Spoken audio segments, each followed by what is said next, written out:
presentation. Now I'd like to introduce our next moderator, Architect Kavita Shastri, Chairperson IIIT Bangalore Regional Chapter, Bangalore. With a big applause.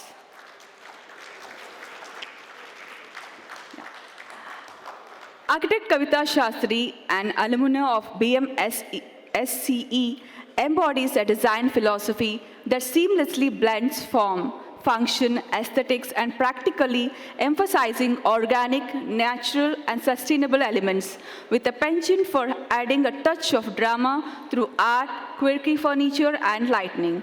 She creates captivating spaces. Guided by a deep love for nature, her practice spans architecture, interiors, and landscape design.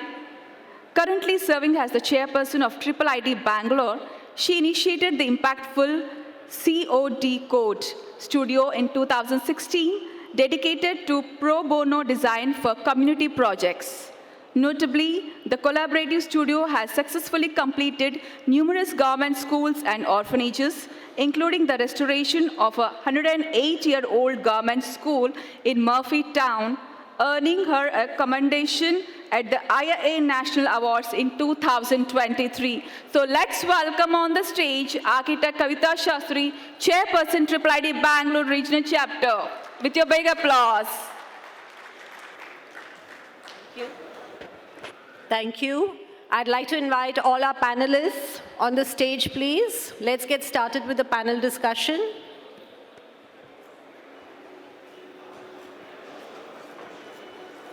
Also, architect Hiren Patel, who does not need an introduction because we just saw his presentation, will be joining us for this panel discussion.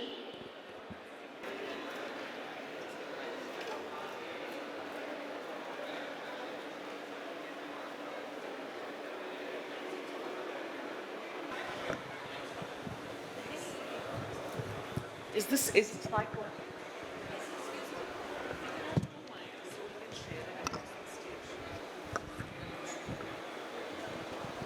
just pass it down. We can share this side and that side. So getting right to it, I'd like to start with Swanzil. So we have seen sustainability and luxury mean different things to different people. So I want to understand, what is your definition of sustainability? I mean, it's become like a buzzword now. So we want to know what it is. What does it mean to you? So I think, thanks Kavita, it's very interesting that from Hiren's presentation to what Anshul presented and Riddhi, there are so many overlapping, compatible ideas about, I think, what we've all experienced as practitioners.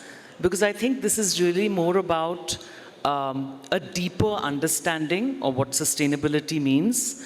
And even though, as Anshul had mentioned, that they seem to be contradictory ideas, I think it's very critical that we are responsible practitioners. So that's something that I've always believed, that an extreme sensitivity to resources is the first aspect of sustainable design. Looking at almost zero recurring resource consumption. So what many times one doesn't realize, especially clients, is that you're not looking at only what you're building when you create a home. How is that home going to function over the 50-year lifespan? Do you need to repaint walls? Do you need to take care of materials on floors? And a very, very important aspect of what we practice is zero recurring resource consumption.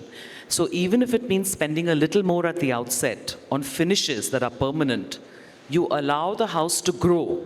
The garden can grow over the house. You can shade openings, you can shade walls, and you don't spend any more resources, whether it's money or labor or material, in keeping that home in the condition that it is. I think the third thing that we are very passionate about is being very sensitive to context.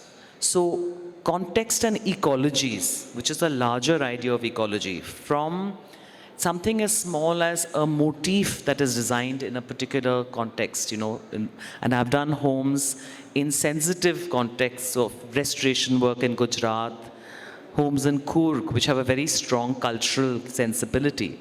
So I think that aspect of sustainability is often left out altogether, especially because we seem to be surrounded by this culture of modernism, which has kind of post-independence taken over a lot of the design space that we're exposed to. And finally, I would say very, very sensitive landscape design, water sensitivity in everything that we do, native planting, really questioning what are the plants and trees that we are surrounding these homes by. So much of it is just visual. It does not take care of birds, it does not take care of insects, it does not understand the larger relationship between how native species have adapted to land and climate over millions of years. So you actually don't need to water them at all. So these are some of the things that I feel are really, really important. Thanks. So basically, using local materials, local plants, being sensitive to your context, and also resources in terms of energy and water. So that is sustainability. Hiren, would you like to add something to that? Yeah. See, the luxury and the sustainability, both are the very new alien words to our culture. We were always born a sustainable way of living. I mean, in India, we have that in our DNA. I mean, at our home, I mean, if we are sitting in the family room, we never switch on the lights in dining room, or we don't keep AC on in our dining room. That's what we are. I mean, we have been followed by the Western approach, and somehow we started creating the mistakes, and now we are realizing. I mean, we are so sensitive. I mean, but now look at here. I mean, do you really require these green and purple lights? We all hate them, but it's there. And we are talking here about the sustainability and sensitivity towards using less number of resources. Yeah. So what first thing comes to my mind is about our approach. And especially in India, we are good at many things, but we are also bad at many things. For example, we are very conscious about using the whatever the facilities we have at home. For example, as I said, that if you are sitting in your living room, you will not going to keep AC on for your bedroom. Even you know that when you go to sleep, maybe another 10 minutes, it may be hot, but it's okay. I mean, we are trained like that. But same we Indian, if we go to the washroom of the airport, I wash my hand and I will pull tuck, 5 tissue papers, and you just need one tissue paper, or maybe you don't need it at all. I mean, you have a handkerchief in your pocket, and just why don't you use that? But no, it's free available. But you don't know if I pull 5 and 10 people next to me are also pulling 5, means 50 tissue paper. If you just Google it out, you will realize maybe one tree has been cut for that. So we are become insensitive that way. So I say luxury is nothing wrong in having luxury, but having a sustainable approach towards luxury would be the best thing to take it forward. So I think that's a very valid point, because I remember my dad used to always carry a handkerchief, and it was a staple part of his wardrobe, that pack of 6 hankies. And he wouldn't leave home without it. So I think what I'm getting from that is mindfulness. Be a little aware. Anshul, what is your idea of luxury? How do you define luxury? So, Kavita, for me, it's very clear that luxury for me is harmony. There's no two ways about it, because how does one define luxury otherwise, right? Could you say that this mattress is more luxurious than the other? Can you say that this interior is more luxurious than the other? What is the parameter on which we are gauging what is more luxurious than the other? It's about the way you feel. It's about feeling of comfort. It's a feeling of security. It's a feeling of well-being. It's a feeling of I belong. This is my home. I feel comfortable here. So is luxury, can it be achieved within a budget? Can it be cheap? It can. Why not? So what I'm trying to say over here is that you cannot. That luxury is relative. It's about the framework you are defining. Today, something luxurious for a person who has a 50 lakh budget is different for somebody who has a 20 crore budget or a 500 crore budget, right? But at the same time, let's not take away one fact over here, is that luxury and sustainability are all part of one thing today, and you cannot take away the two anymore. If you want to be harmonious, and if you're describing luxury as harmony, then you cannot say that I don't care about this planet. If you don't care about this planet, then it's going to kill you one day. So your whole definition of luxury goes for a toss. It's about a feeling of well-being. It's a feeling of security. It's a feeling of loving every second, every minute of that space that you're in. That is luxury. So, Riddhi, I want to ask you, so we saw your projects, there was luxury, there was sustainable as well. So what is your responsible design? And I just want, maybe you have a design mantra or something that... It's not about like having design mantra around everything, but it's like, for example, if we go by textbook definition of sustainability, it is like considering economic, social, and environmental aspects. But as an architect, I always like to add two more layers to it, where one important thing is longevity and flexibility of the space, and the other layer would be a continuous process of value creation. Like for example, if I am making a space or a home today, and if it is not relevant with the technological shift that is happening today, if it is not relevant after 5-7 years, then I may have failed as an architect. So that continuous process of value addition is what makes, gives us an, maybe you can call it a mantra of design that we follow. And I always believe that it's not about doing less harm in the project. It's always about doing more good. That's interesting. And guys, this can be a discussion. Like, I don't have to keep asking questions. We can cross-converse and, make it a little more exciting. So let's talk about who'd like to take this. What is, like, given the wide array of materials that are available now, what is our role, as a designer, as an architect? Hiren, you'd like to take? What I say that we are growing with the madness growth in India, and there's so much of opportunity for everybody to grow, and that brings you financially you're growing. So obviously you want to explore the new things which you have been desired.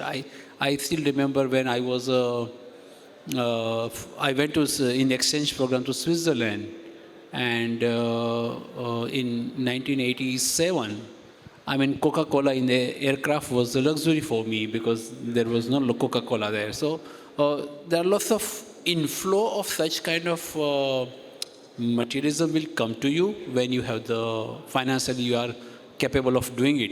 What would be the ideal thing for us to understand, digest it, and use it very wisely? I'm not against of any luxury things or any luxury brand, because they've been also doing so much of R&D and things, and they bring the, let's say, this sofa versus XYZ sofa.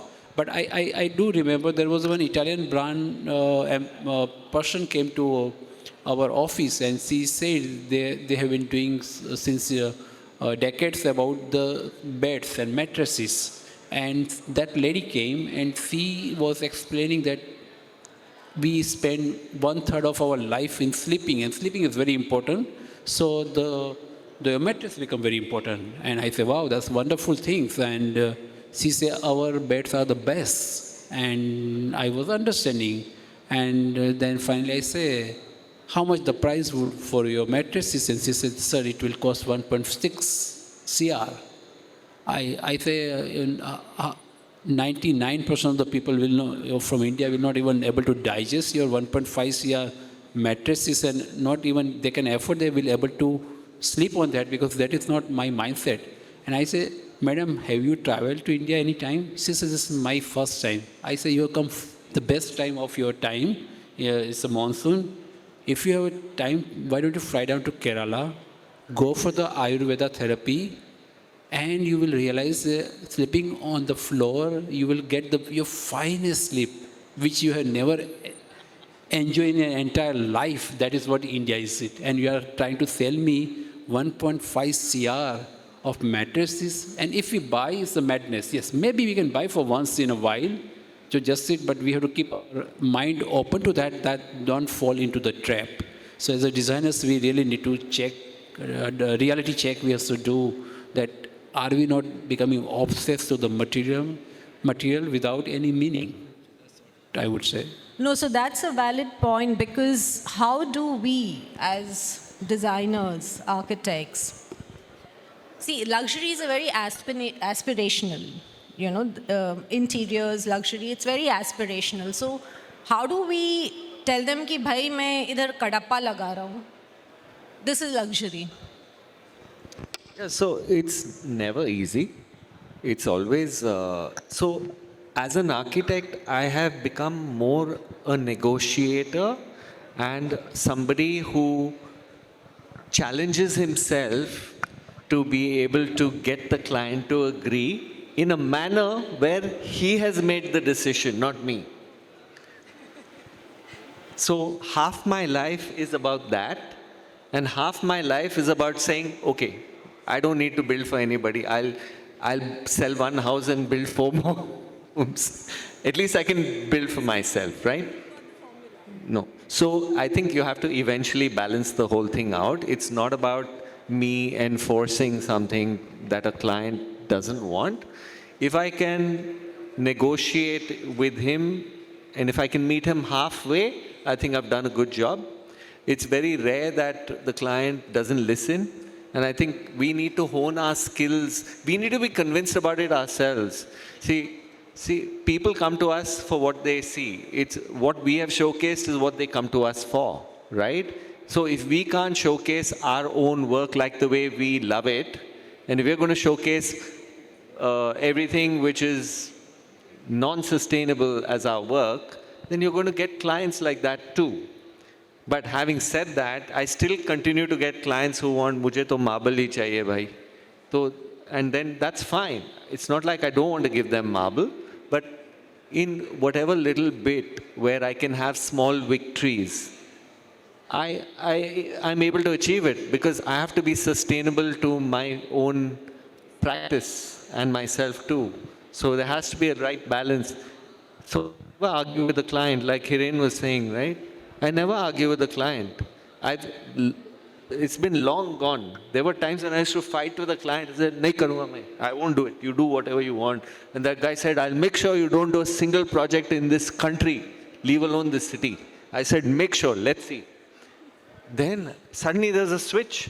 I said, "I don't need to fight this anymore. You know, I have to just learn how to say yes, and then eventually slowly make him say yes.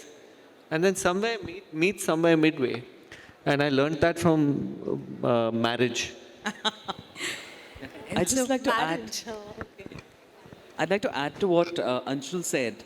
Actually, how I think about this is, and I'm sure everybody here will agree, that as an architect, you're working always as an educator first, then as a collaborator, and finally to explain the responsibility of choice. You know, the fact that it's a very dangerous situation in our country right now because the aspirations are so high that, and not everybody understands the consequences of each choice. Even a line on paper, like as architects, we are so sensitive to what a line on paper means in terms of material, what it means in terms of energy, embodied energy, what it means in terms of resource consumption that is never going to come back, right? So I think it is important always to be clear that that is something you're going to be doing in addition to design, which is a given, right? And I'd like to share two small little stories about this. How there's so many assumptions about luxury, right? So this idea of the lawn, right? And we saw some beautiful examples in Hiren's presentation earlier. But the fact is that most lawns are extremely, and its clients want it. You know, it's a struggle. So I actually had an experience of working on a farmhouse project with Akshay Kaul, who's a very water-sensitive landscape architect. So we designed beautiful swales for all the water to be collected, but we wanted to minimize the lawn because we realized that was a place where the water was going to get sucked in. There's nothing you could do, right? And then we started a series of negotiations with the client on what that size of that lawn was going to be. And it was such an interesting experience. And eventually we gave them a certain size of lawn, but we fought over it with them. Like literally, it was negotiated. So I think that it is a responsibility of each of us to really work on making them understand that this is not a light decision to be taken. You know, you're going to be continuing this pattern of consumption for the next 50, 60 years. Think of what that's going to do, and eventually you may not have water to water your lawn. And then what are you going to do, right? So that's the best way to also make them realize that these resources are not infinite. They are ending very rapidly. And the second kind of sensitivity story that I'd like to share is sometimes you learn from clients and you learn from contexts. So this home in Coorg that I've done 2 homes and I'm working on a 3rd home.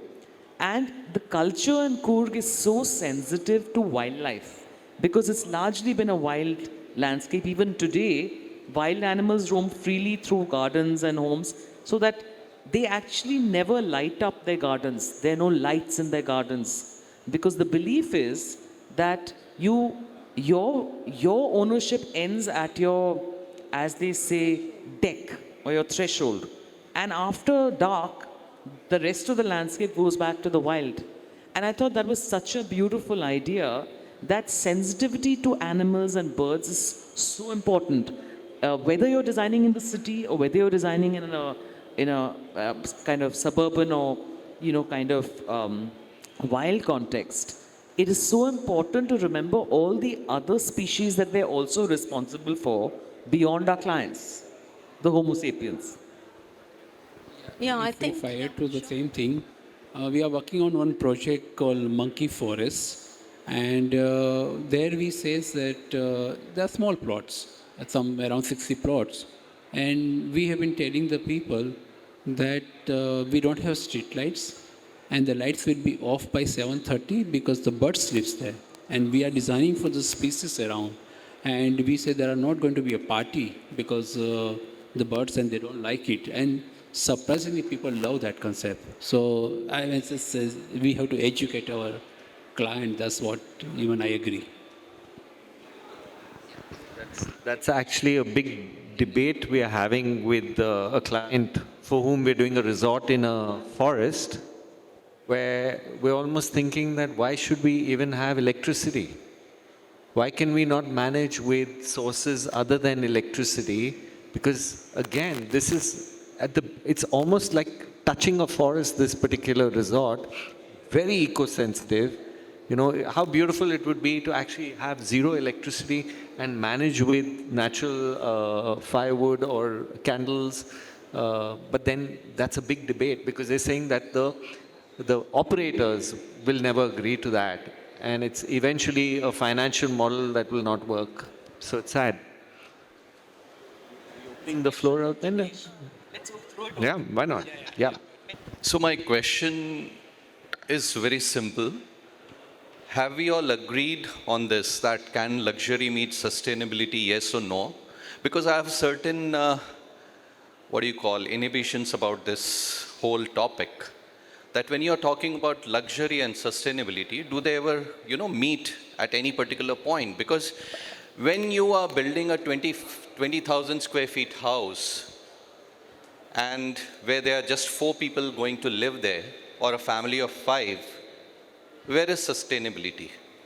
I mean, when you are building a 20,000 square feet home or a 10,000 square feet home, I mean, you don't even begin with sustainability, because that's the first thing you need to convince that why do you need so much space? But we don't do that.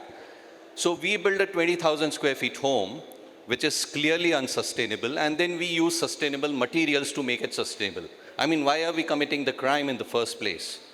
We can travel by train, but when you say you're flying, is it sustainable? It's luxury. You're flying economy, you fly premier economy, you fly business class, where 3 seats are turned into 2. And maybe you fly first class, which is like more luxurious, right? Where 3 seats make 1 seat. And even more luxurious is you're flying your own jet. All right. So, I mean, there is no, I mean, how can you even compare? Because luxury is something which is always measured by money. Sustainability is something where you save money and where you're, not wasting materials. And so is this entire, I mean, that's... Can I answer that? I'd like to answer. So, Jignesh, to answer your question, and it's a very good question, and that's what we started with, which is that they seem to be contradictory. But to your point, it's about how well spent that money is. Let's say, for example, you're building a 25,000 square feet house, and I agree with you. My first exercise is always to ask people how little you need to build. So that's a given. But there may be situations where people actually want to build that much. Then the question is that how well do you design that 25,000 square feet, that the resources going into it have the minimum carbon footprint, that energetically the house will consume less, that through, if you have alternative energy sources and if you have water recharge happening, you actually give back what you're taking out. You can't deny the fact that resources are being consumed. But can you be sustainable? 100%. I believe very strongly that not only is it possible, it is imperative that wherever you build, you prove that you can be sustainable, and you can in every situation. So that's my personal view. So I would like to add something to this. So basically, this economic disparity is always going to be there. It's there since ages. You probably cannot avoid someone actually spending money. What she rightly said is, you have to channelize that how that person is spending that money. And most important is, firstly, you have to convince yourself as an architect that probably sustainability in every way is possible. Like, it's not only just about materials that we are using, but it's also about the operational costs that are going to come after that building or the space is built. So it can be at many levels, like energy conservation, water conservation, which otherwise would have been, it would have gone out of proportions. For a 25,000 square feet home for maybe 4 people, it would go out of proportions if these parameters are not looked into. That whether these operational costs are viable, whether it is going to create less impact on the neighborhood. So in these factors, that is where I think sustainability is meeting luxury. In fact, I think that's the whole point, that when you have the money, you should be even more, your projects should be even more sustainable. As a client, you have the luxury of spending that money wisely. I'd just like to add one more thing. So it's a simple thing. For that same 25,000 square foot home, do you import all your furniture in from Italy? Or do you design each piece and build skills locally with local makers? Because you can do both. But look at the difference it's going to make to the economy, to the culture, to the place, to the skill building. So, I mean, in 25 years of practice, I have never used a single Italian sofa in a single project. And I've worked for people of all kinds of, and in many cases dissuaded them from going to China or going wherever. Because we actually are very lucky in India to be in a country that still has a very strong culture of making things. And truly, it's almost that anything you can visualize can be made within a budget. So you have several budget choices. So I feel it is really important to play to those strengths and to understand that we can create extremely high quality spaces and furniture and make it relevant, make it sustainable, and make it very luxurious from the larger standpoint of harmony and ease and comfort, which is really, I think, how we're all defining luxury. It goes beyond the conventional definition. So, coming back to your question, Jignesh, there is a paradigm shift. This is a new era. So we need to evolve and find new solutions. So like Swanzil said, and even we saw it in Hiren's project, we have no dearth of local talent. We have a culture of handmade, we have crafts. I mean, over here itself, each region in our country is craft rich. So making this craft, customizing this craft, focusing on craft, that is luxury. Space is luxury.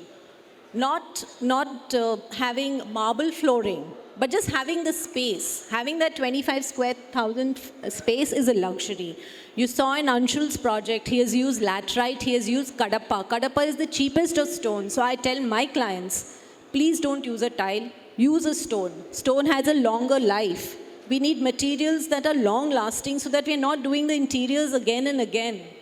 So this is how you achieve some degree of sustainability in your projects. So I would, yeah. So Also, I think eventually, see, we all want to change the world, but we can only do it with our own perspectives, one step at a time. Now, if that client came to me and said, I want a 1 lakh square feet for 2 of us, I can only negotiate with them. But eventually, I will do the home. I will not tell them that I will not do the home. someone else will do it. Somebody else will do it, and somebody else will make it maybe not as sustainable as me if I do a good job. In fact, that project can become the most sustainable project because he has the money, he has the resources, and if he's made money and resources, he would have listened to somebody in his life.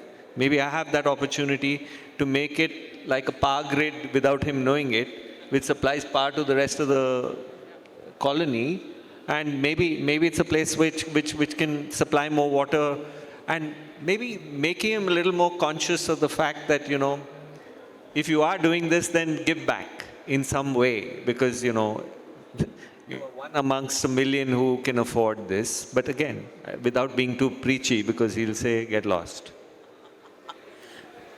I'd like to just add one more thing in this conversation. You know, when you raise questions, I'm sure you've all experienced this, that it's sometimes clients understand very quickly. So even a small thing like, do you need a rain shower in every bathroom in the house? So I tell my clients, I said, your children do not need rain showers. Let them earn the rain showers. Let them get them at 40. You don't need to give it to them at 6 or 7 or 8. And a lot of clients say, yes, you're right. We don't need to do that. And then they think about it. So I think just raising the right questions at each point and not making assumptions that, you know, this is everybody's doing this, or visibly in the public domain, this is what you see, and therefore this is what is accepted as luxury.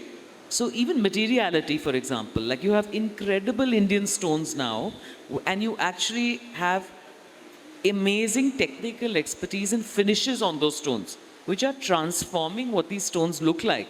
So it's possible to actually create really unusual, unexpected, and fabulous, from a sensory perspective, spaces with local stone.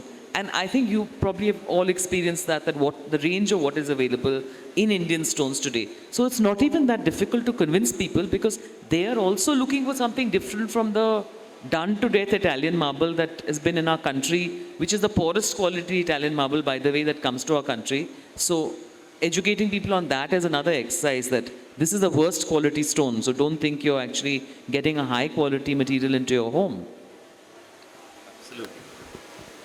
So do you want to wrap up with something, Anshul? No, I think at the end of the day, construction is going to happen. We can't stop construction from happening. We wouldn't want to. We are architects. We are here to also serve the profession. I hope it never stops. Construction is never going to stop. It's only going to multiply 2, 3, 4 times over the next 10, 20 years. And I think our social responsibility as architects is to ensure that we put the knowledge into practice. As creative people, we have the power to change many things in ways that we can't imagine. You know, hopefully, if there was a client sitting here, even if one client starts thinking otherwise, the chances of him changing the scenario around him is very, very, is very possible. So I think one step at a time, if people understand the problem at hand, and we as architects are socially responsible with our own work and do our best to change that, construction is not going to stop, but we will make it a more sustainable planet to live in. And I don't think luxury and sustainability are different from each other anymore. If you have to live in harmony, luxury has to be sustainable. There's no other way. So do you want to add something to that, Riddhi? It's not about adding something, but just a food for thought. Like one of the projects I had seen where all these natural local stones were used, and every room or every space had these CNC cut patterns, okay, and almost that local stone that was used as flooring had 80% wastage, okay, and rather, like if someone is using a marble for the flooring and having 0% wastage, so how do you define sustainability over there? So this is something where we need to look at that whatever material that we're using or the client has aspired for, we really need to make, a conscious decision in that particular usage. So I think we have raised more questions than answers. But to wind up, it all comes down to mindfulness. You have to be conscious. You have to be a crusader. You have to be responsible. And you have to think outside the box. So I had a few more questions, but Balarka is telling me we're out of time. So thank you for being a patient audience. And thank you, Balarka and Team Amravati. Thank you very much for all the panelists and the students for asking good questions, and all the panelists have politely answered all your questions with patience. Thank you so much. Thank you. I once again thank our moderator for moderating such a wonderful discussion, and all our panelists for their inputs and information on whether luxury and sustainability can coexist together. I now request Architect Rajeshwar Rao, the Senior Architect of Vijayawada and also the Senior Advisory of Amravati Regional Center, to come on to the dais and present a memento to our moderator, Architect Kavita Shastri, Chairperson, Bangalore Regional Chapter. Architect Kavita Shastri.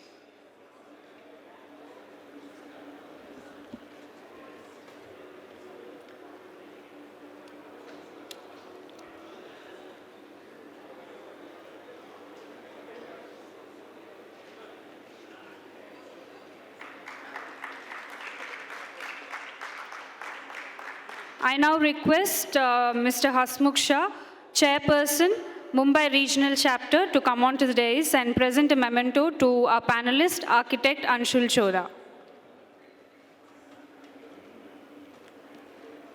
That's a good idea.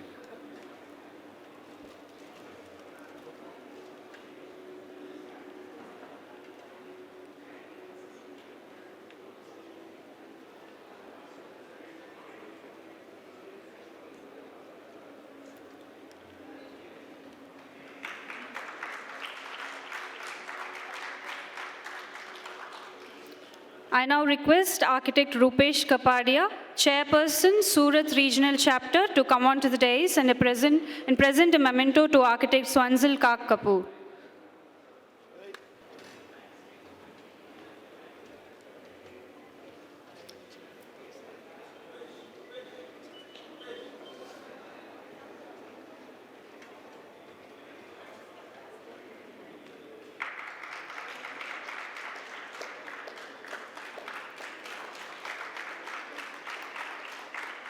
I now request Architect Venugopal V, the Vice Chairperson of IIAP Chapter, to come onto the dais and present a memento to Architect Riddhi Shah.